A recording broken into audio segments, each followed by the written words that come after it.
SK সোহান খান লিখেছেন, হিন্দু বন্ধু তার বিয়েতে দাওয়াত দিলে কি দাওয়াত খেতে যেতে পারবো? হিন্দুদের বিয়েতে অনেক সময় কি বিয়েতে পুজোর আয়োজন থাকে। যদি সেরকম থাকে তাহলে সেক্ষেত্রে যেখানে পুজো হয় বা যেখানে শিরক হয় সেই জায়গা যেতে হাদিসে নিষেধ আছে। বাট যদি শুধু খাবারের অনুষ্ঠান হয়, সেখানে আনুষ্ঠানিকতা বলতে শুধু খাবার, তাহলে সেক্ষেত্রে সেই খাবার যদি হালাল হয় সেই খাবার খাওয়াতে অসুবিধা নেই। আশিক মাহমুদ লিখেছেন, আমি একটা বালেগা মেয়েকে পড়াই, আমি সেটা বাদ দিতে চাই কিন্তু আমার অন্য কোনো ইনকাম সোর্স নাই, এখন আমার কি করা উচিত? দেখুন, হারাম থেকে বেরিয়ে আসার জন্য হারাম থেকে বাঁচার গুরুত্বটা বোঝা দরকার, আর কিচ্ছু না। আপনার কাছে এই বালেগা একটা মেয়েকে, প্রাপ্তবয়স্ক একটা মেয়েকে পড়ানোটা প্রয়োজনীয় কাজ মনে হচ্ছে, এর বিপরীতে জাহান্নাম থেকে বাঁচাটা প্রয়োজনীয় আপনার কাছে মনে হচ্ছে না। এর মানে হলো আপনার তাকওয়ার দুর্বলতা আছে, ঘাটতি আছে। সেই জায়গাটাকে আপনি যদি সঠিকভাবে সংশোধন করতে পারেন তাহলে ইনশাআল্লাহ আপনার জন্য কাজটা সহজ হয়ে যাবে। আমি ব্যক্তিগতভাবে এমন অনেক মানুষকে জানি যারা এরকম অনেক লোভনীয় প্রস্তাব আল্লাহর জন্য ডিনাই করেছেন। আজকে আমি বলতে পারি এক ভদ্রলোক, তিনি $60,000 একটা কাজ পেয়েছেন। শুধুমাত্র সেখানে বেপরদিগি হবে, হারাম মেয়েদের ছবি ইত্যাদি ডিজাইন করতে হবে, সেজন্য কাজটা তিনি ছেড়ে দিয়েছেন। অনেক বেশি সম্পদশালী মানুষ তা না, কিন্তু সেখানে এত বিশাল অফার ছেড়ে দিয়েছেন আল্লাহর জন্য। আমরা না খেয়ে মরে যাব না যদি আমাদের কোনো হারামকে আমরা ত্যাগ করি। হয়তো কষ্ট হবে সাময়িকভাবে, অথবা আপনার সদিচ্ছা থাকা উচিত এবং তাকওয়াকে মজবুত করা উচিত। নীল আকাশ আপনি লিখেছেন এডি থেকে, প্রতিদিন তাহাজ্জুদে নিয়ত করে ঘুমাতে যায়, দেখা যায় ফজরই ছুটে যায়। আগে এমনটা হতো না, পরামর্শ দিয়ে বাধ্য করবেন। অবশ্যই আপনি রাত দেরিতে ঘুমান কিংবা রাতে মোবাইল টিপি করে শোন। আপনি সন্ধ্যার আগে আগে মোবাইল থেকে দূরে সরে শুয়ে পড়েন, এশার পর দ্রুততার সাথে, ইনশাল্লাহ ফজর আপনার নিশ্চিতভাবে পড়াটা সহজ হবে। আর এতেও যদি আপনার কষ্ট হয় তাহলে সেক্ষেত্রে অন্য কেউ আপনাকে ফোনে যেন জাগিয়ে দেন, কয়েকজনকে আপনি বলবেন। বিভিন্নভাবে আমরা উদ্যোগ গ্রহণ করলে এগুলো অসম্ভবপরের কথা, কঠিনও কোনো বিষয় নয়। এটা একান্তই আমাদের সদিচ্ছার অভাব এবং ঘাটতির কারণে হয়ে থাকে। এমনি সবুজ আপনি লিখেছেন, ভাতিজা মারা যাওয়ার পর ভাতিজার বউকে বিবাহ করা জায়েজ আছে কিনা? ভাতিজা মারা যাওয়ার পর ভাতিজার স্ত্রীকে চাচা যদি বিয়ে করতে চান সেটা জায়েজ আছে। এটা নাজায়েজ বা হারাম কাজ নয়, কারণ ভাতিজা বিয়ে করলে তিনি চাচার জন্য চিরতরে হারাম হয়ে যান না, বিধায় এটি হতে পারে। কিন্তু যদি সন্তান কাউকে বিয়ে করেন, বাবার জন্য তাকে আর বিয়ে করা জায়েজ হয় না, অর্থাৎ বাবা চাইলে তাকে আর বিয়ে করতে পারে না, আজীবনের জন্য হারাম হয়ে যায় বাবার জন্য। মোহাম্মদ শাহিন প্রধান আপনি লিখেছেন, আমার এক নিকট আত্মীয়ের বাড়িতে অবৈধ গ্যাস লাইনের মাধ্যমে রান্না হয়, সেখানে প্রায় আমার খাওয়া দাওয়া হয়, সেখানে খাওয়া কি আমার জন্য জায়েজ হবে? মূল খাবারটা যদি হালাল হয় তাহলে সেক্ষেত্রে আপনি হারাম খেয়েছেন এমনটি বলা যাবে না এর কারণে। কিন্তু যেহেতু অবৈধ গ্যাস লাইনের মাধ্যমে চুরি করা গ্যাস দিয়ে রান্না করা হয়েছে, অতএব আপনার এই খাবারটা খেতে গিয়ে আপনি হারামের আশ্রয় নিয়েছেন, অর্থাৎ একটা হারামে লিপ্ত আপনি হয়েছেন। হারাম খাননি কিন্তু হারামে লিপ্ত হয়েছেন। বিধায় এটা থেকেও আপনার বেঁচে থাকার ব্যাপারে সচেষ্ট থাকতে হবে এবং আন্তরিক হতে হবে। এবং এই সমস্ত বিষয়গুলো আমাদের অনেকের কাছে কোনো গুনাহের বিষয় মনে হয় না, অথচ এগুলো অনেক জঘন্য বিষয় এবং জাহান্নামে যাওয়ার জন্য যথেষ্ট হতে পারে।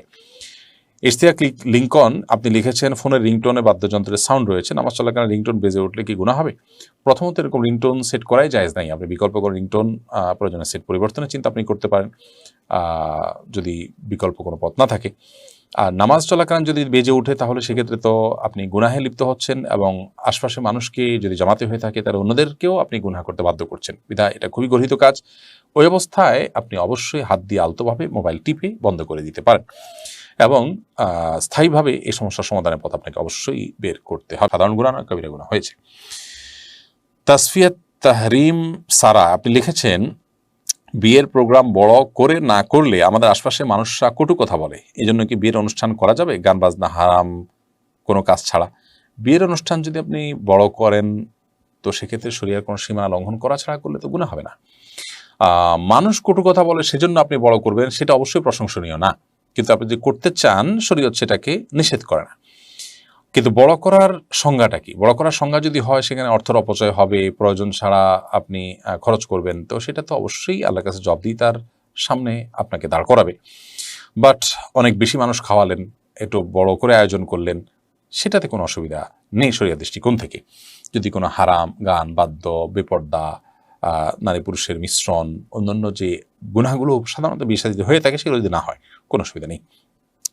নবী করিম সাল্লাল্লাহু আলাইহি ওয়াসাল্লাম যে হাদিস রয়েছে, এবং সাহাবায়ে কেরামের বিভিন্ন যে বক্তব্য রয়েছে, নাওয়াজাবান নিকাহে বারাকাতান আইসার হুমাউনা, সবচেয়ে বরকতময় বিয়ে হলো যেখানে খরচ কম, সেখানে উদ্দেশ্য হয় মোহরের ব্যাপারটা, যদিও শব্দের ব্যাপকতা সেটাকেও সামিল করে এবং সে ব্যাখ্যাও আছে। এজন্য বিয়েতে খুব বেশি টাকা খরচ করা এবং বিশেষ করে অপচয় সীমানা যদি চলে যায়, সেটা তো অবশ্যই নিন্দনীয় পর্যায়ে পড়বে। আর অপচয় সীমানা যদি না যায় এবং কোনো গুনাহের কাজ না হয়, বড় করে আয়োজন করাতে ইনশাল্লাহ কোনো গুনাহ হবে না। সাবিনা ইয়াসমিন লিখেছেন, আমার বিয়ের বয়স 20 বছর, ছেলের বয়স 18+, মেয়ের বয়স 13। শুরু থেকেই স্বামীর সাথে বনিবানা হয়নি, জীবনের এই পর্যন্ত এসে এখন এই অবস্থা। তার মা বোনের পরামর্শ নিয়ে সে চলে, আর মানতে পারছি না, এখন করণীয় কি? বোন, আপনাকে আমরা বলবো, আপনি ভালো বিচক্ষণ বিদগ্ধ কোনো আলেমের কাউন্সেলিং গ্রহণ করেন, আপনার পুরো অবস্থাটা আপনি তাদেরকে জানান এবং এরপর আপনার করণীয় নির্ধারণ করেন। কারণ আমরা আপনার এই সংক্ষিপ্ত বর্ণনা থেকে আপনার পুরো পরিস্থিতিটা ঠিক বুঝে উঠতে পারছি না। আমরা এখানে যদি কোনো পরামর্শ দিই, সেটি যথাযথ নাও হতে পারে। বিধায় আপনার প্রশ্ন আমরা স্কিপ করছি এবং দোয়া করছি আল্লাহ তাআলা আপনার সমস্যা দূর করে দিন। আর আপনাকে এবং আপনার মাধ্যমে অন্যদেরকে আমরা একটা কথা বলতে চাই, আমাদের অনেক বোনরা এই কথা বলেন যে দাম্পত্য জীবন আমি অসুখী, আমার অসুবিধা হচ্ছে, কষ্ট হচ্ছে। বিনয়ের সাথে আমি বলতে চাই, আপনার সারা জীবনের কষ্টের বিনিময়ে যদি আল্লাহ তাআলা আপনাকে জান্নাত অফার করেন, তাহলে ডিলটা আপনার জন্য কি লাভজনক হবে নাকি লোকসানের হবে? সন্দেহাতীতভাবে এটা লাভজনক হবে। 50 বা 60 বছর আমি কষ্ট করলাম, এই কষ্টের একটা এন্ডিং আছে। এই কষ্ট করতে করতে না আমার মৃত্যুই হবে, এর বেশি তো কিছু হবে না। কিন্তু তারপর যদি আল্লাহ তাআলা জান্নাত দিয়ে দেন, ইমানদারের এই সান্ত্বনাটা অনেক বড় একটা জায়গা। এই সান্ত্বনাটা আপনাকে অনেক বেশি নির্ভর করবে ইনশাআল্লাহ বিইذনিল্লাহ। আপনি সবর করেন, নিশ্চয়ই ফেরাউনের স্ত্রী আসিয়া তিনি যে কষ্টে ছিলেন, আপনি এত কষ্টে নেই। আল্লাহ রাব্বুল আলামিন তাকে জীবদ্দশাতেই তার যে গন্তব্য জান্নাত, সেটি তার সামনে ফেরেশতাদের মাধ্যমে প্রদর্শন করিয়েছিলেন। বিধায় আমি আপনাকে বলবো সবর করবার জন্য, সেই সাথে আপনার পরিস্থিতি থেকে উত্তরণের পদক্ষেপ হিসাবে কি গ্রহণ করা উচিত, সেটি অবশ্যই আপনি কোনো বিদগ্ধ আলেমের সাথে পরামর্শ করে নেবেন।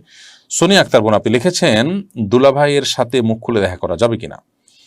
অবশ্যই দেওয়া যাবে না। আলহামদুলিল্লাহ, মওত নবী সাল্লাল্লাহু আলাইহি ওয়াসাল্লাম বলেছেন, দেবর এবং শালিকা এরা মৃত্যুকে যেরকম মানুষ ভয় পায়, এদের থেকে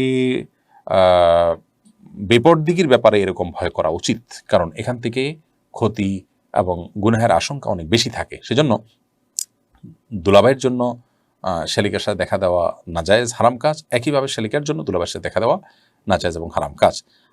একই কথা ভাবির বেলায় প্রযোজ্য। ভাবি দেবর আর দুলাভাই শালিকা, এই উভয়টাই আলহামবুর আওতায় পড়ে। বিধায় এগুলো শুধু হারাম নয়, বরং অন্য 10 জনের সাথে বেপরদা করলে যে গুনাহ হবে, এখানে গুনাহটা আরও বেশি হবে। আমরা অনেক সময় মনে করি যে দুলাভাই আমার পরিবারের মানুষ, আমার আত্মীয় মানুষ, বোধহয় তার সাথে দেখা দেওয়া যাবে।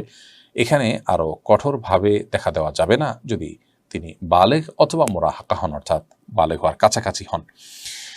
রুহুল আমিন, আপনি আইডি থেকে লিখেছেন, আমাদের ইমাম সাহেবের খাবার মহল্লার বিভিন্ন ঘর থেকে আসে, মহল্লার অধিকাংশ লোক সুদখোর। এই খাবার খেয়ে কি ইমাম সাহেবের নামাজ কবুল হবে?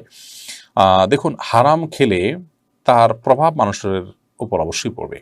এই জন্য ইমাম সাহেবেরও উচিত এক্ষেত্রে দায়িত্বশীল হওয়া, আর কর্তৃপক্ষেরও উচিত ইমাম সাহেবের খাবার কোত্থেকে আসছে সে ব্যাপারে দেখভাল করা এবং দায়িত্বশীল উদ্যোগ গ্রহণ করা। কোনো কোনো ক্ষেত্রে আমাদের অজান্তে যদি হারাম আমরা খেয়ে ফেলি, তাহলে সেক্ষেত্রে গুনাহ আমাদের হবে না, কিন্তু গুনাহের প্রভাব ঠিকই হবে। আমি অনিচ্ছাকৃতভাবে ভুলে আপনার পেটে ছুরি দিয়ে দিলাম, এতে আমার গুনাহ হবে না যে আমি ছুরিটা আপনার পেটে মারতে চাই না, মারতে চেয়েছি অন্য জায়গায়, কিন্তু সেখানে আপনি এসে পড়েছেন, আপনার গায়ে পড়েছে, আমার গুনাহ হবে না। কিন্তু এই কাজের যে প্রভাব আপনার মৃত্যু, সেটা কিন্তু ঠিকই হয়ে যাবে। ঠিক একইভাবে আমার অজান্তে আমি হারাম খেয়ে ফেলেছি, গুনাহ আমার হবে না, কিন্তু হারামের ফলশ্রুতিতে এবাদতের স্বাদ নষ্ট হয়ে যাওয়া, দোয়া কবুল না হওয়া, নানা রকমের যে সমস্যা আছে সেটা ঠিকই হবে। এই জন্য ইমাম সাহেবের খাবারটা কোন বাসা থেকে আসছে, তাদের উপার্জন কি, এটা অনেক গুরুত্বপূর্ণ বিষয়। মসজিদ কর্তৃপক্ষের কর্তব্যের অংশ, তারা এটি খেয়াল রাখবেন। ইমাম সাহেবের কর্তব্যের অংশ, তিনি এটা খেয়াল রেখে এবং সতর্কতার সাথে গ্রহণ করবেন। এরপর আশরাফ আলী প্রশ্ন করেছেন, আমার 1 লাখ টাকা আছে, আমি 1 শতক জায়গা ক্রয় করেছি, নিজে দোকান দেওয়ার ইচ্ছা, নগদ আর টাকা নাই, আমার কি যাকাত দিতে হবে? আশরাফ আলী, আপনার যে 1 লক্ষ টাকা আছে, সেটাতে আপনি যে জায়গা কিনেছেন, সেখানে যেহেতু নিজে দোকান দেওয়ার ইচ্ছা আছে, অতএব এটা আপনার যাকাতের আওতায় পড়বে না। যদি কোনো জায়গা আপনি কিনে থাকেন বেচার উদ্দেশ্যে, অর্থাৎ সেটা আপনার ব্যবসায়িক পণ্যের আওতায় পড়ে, শরিয়ার সংজ্ঞা অনুপাতে যেটা কেনা হয়েছে বেচার উদ্দেশ্যে, সেটা ব্যবসায়িক সম্পদ হিসাবে ধরা হয়। যেহেতু এটা বেচার উদ্দেশ্যে কেনেন না আপনি, বরং এখানে আপনি ডেভেলপমেন্ট করবেন, সেটা দোকান হোক, বাড়ি হোক, মার্কেট হোক, যেটাই হোক, অতএব এই টাকার যাকাত আপনাকে দিতে হবে না। যেহেতু অন্য কোনো টাকা আপনার নেই আপনি বলছেন, তাহলে ইনশাল্লাহ আপনার পরে যাকাত আসবে না। এরপরে কনিকা হোসেন লিখেছেন, বৃদ্ধাশ্রমে কি যাকাত দেওয়া যাবে? বৃদ্ধাশ্রমে যারা আছেন সাধারণত তারা অনন্য উপায়ে থাকেন। যদি কোনো বৃদ্ধাশ্রমে এমন কেউ থাকেন যার নিজস্ব টাকা পয়সা আছে, তার হয়তো খেদমত বা সেবা করার লোক নেই, তিনি নিজের টাকায় বৃদ্ধাশ্রমে থাকেন, কিন্তু তার আরও টাকা আছে। আমি জানি না এরকম আছে কিনা কোনো বৃদ্ধাশ্রম আমাদের দেশে বা কোথাও। যদি থেকে থাকে তাহলে সেরকম খাতে আপনি ঢালাওয়া জাকাত দিতে পারবেন না। আর যদি বৃদ্ধাশ্রমে যারা এসেছেন তাদের সবার আর্থিকভাবেও তারা অভাবী বা এই মুহূর্তে তাদের সঙ্গতি নেই, তাহলে সেক্ষেত্রে আপনি তাদের জন্য জাকাত দিতে পারবেন। কিন্তু সেক্ষেত্রে বৃদ্ধাশ্রমের অবকাঠামো উন্নয়নের জন্য নির্মাণ কাজ ইত্যাদিতে জেনারেল ফান্ড আপনি দিতে পারবেন না। বৃদ্ধাশ্রমে যারা আছেন তাদেরকে তাদের ভরণ পোষণের জন্য আপনি জাকাতের টাকা দিতে পারবেন, যদি তারা জাকাতের হকদার হয়ে থাকেন। প্রিন্স রাশেদ লিখেছেন, অজু থাকা অবস্থায় কোনো ভিডিও বা পিকচার দেখলে অজু ভাঙবে কিনা? না, এর কারণে অজু ভাঙবে না, তবে এর চেয়ে বড় কিছু ভেঙে যেতে পারে। যদি আপনি খারাপ কোনো ভিডিও, খারাপ কোনো হারাম কোনো পিকচার দেখে থাকেন, তাহলে সেক্ষেত্রে অজু ভাঙাতে কোনো গুনাহের বিষয় না, অজু ভাঙাতে কোনো খারাপ জিনিস না, অজু ভাঙতেই পারে। আপনার তাকওয়া ভেঙে যাবে, আপনার দিনদারিতা ভেঙে যাবে, আপনার আমল ভেঙে যাবে, নেকামল ভেঙে যাবে। অতএব সাথে সাথে তওবা করে আপনাকে এ ধরনের কর্মকাণ্ড থেকে বেরিয়ে আসার জন্য সংকল্প করতে হবে। ইমা আপনি লিখেছেন, আমি জাপানের একটি রেস্টুরেন্টে খাবারের বক্স তৈরি করি, সেখানে সকল আইটেমে শূকরের মাংস দিয়ে তৈরি হয়। এখানে আসার আগে আমি এই বিষয় জানতাম না, এখন চাকরি করার অর্থ আমার জন্য হালাল হবে না হারাম? যেহেতু সব খাবারে শূকরের গোশত থাকে এবং আমি যতটুকু জানি বিস্কিট এবং শুকনো খাবারে পর্যন্ত শূকরের হাড্ডির গুঁড়া এটা সেটা বিভিন্ন কিছু দেওয়া হয়। মানে শূকরের ব্যবহার, শয়তান যেহেতু জানে যে এটাকে আল্লাহ তাআলা হারাম করেছেন, অতএব এটাকে এমনভাবে অবধারিত করে দিয়েছে যে সব কিছুর সাথে কম বেশি এটা মেশানো হচ্ছে। তো এরকম পরিস্থিতিতে আপনার সেখানে চাকরি করা অবশ্যই জায়েজ হবে না, হারাম হবে, কারণ আপনি সেখানে অন্যায়ের সহযোগিতা করছেন। আল্লাহ তাআলা সূরা মায়েদার 6 নম্বর আয়াতে বলেছেন, ওয়ালা তাআওয়ানু আলাল ইসমি ওয়াল উদওয়ান, কেউ পাপ কাজ করবে তুমি সেখানে সহযোগিতা করতে পারো না, তোমরা সেটা করবে না, এই নিষেধাজ্ঞা কোরআনে রয়েছে। বিধায় আপনি এই চাকরি ছেড়ে অন্য কোনো হালাল উপার্জনের চেষ্টা করুন। আমরা জানি যারা একটু ভালো থাকবার জন্য পৃথিবীর উন্নত দেশগুলোতে চলে গেছেন, তারা অনেকেই এই কষ্টে আছেন যে হারাম উপার্জন ছাড়া হালাল উপার্জনের জায়গাগুলো খুবই সীমিত, খুবই সংকীর্ণ। এরপরও আপনাকে হয় চেষ্টা করতে হবে, না দেশে ফিরে আসতে হবে। ইমানদারের জন্য হারাম কাজ করার কোনো সুযোগ নেই, সে জানে যে এই হারাম কাজের জন্য আমাকে প্রায়শ্চিত্ত করতে হবে, মূল্য দিতে হবে আখেরাতে। বিধায় আপনাকে অবশ্যই এখান থেকে বেরিয়ে আসার চেষ্টা করতে হবে। এমনি জাহিদ আপনি লিখেছেন, ফজর নামাজটা জামাতে পড়তে পারি না, দারোয়ানকে ডাকলে শুনে না, তাই বাসায় পড়ে ফেলি, এক্ষেত্রে নামাজ কবুল হবে কিনা প্লিজ জানাবেন। ফজর নামাজটা আপনি জামাতে পড়তে পারেন না, নিশ্চয়ই এটা আপনার দুর্বলতা, আপনি সেই দুর্বলতা কাটাবার চেষ্টা করবেন। বছর জুড়ে বা জীবনভর আপনি এইভাবে একা একা নামাজ পড়ে ফেলবেন এবং সেটা আপনার জন্য যথেষ্ট মনে করবেন, সেটা করার কোনো সুযোগ নেই। আপনার ফরজটা হয়তো আদায় হয়ে যাবে, কিন্তু ত্রুটিপূর্ণ আদায় হবে এবং ওয়াজিব তরকের গুনাহগার আপনি হবেন। আপনি দারোয়ানকে ডাকলে শুনে না এই কথা যথেষ্ট নয়, বরং প্রয়োজনে মসজিদ দূরে থাকলে দারোয়ানকে আপনি কনভিন্স করে, দাওয়াত দিয়ে, আদর যত্ন করে তাকে আপনি নামাজি বানাবেন, অথবা আশপাশে যারা আছে তাদেরকে জামাতে নামাজ পড়বেন। কিন্তু আপনি মসজিদেও যাবেন না এবং নিজে কোনো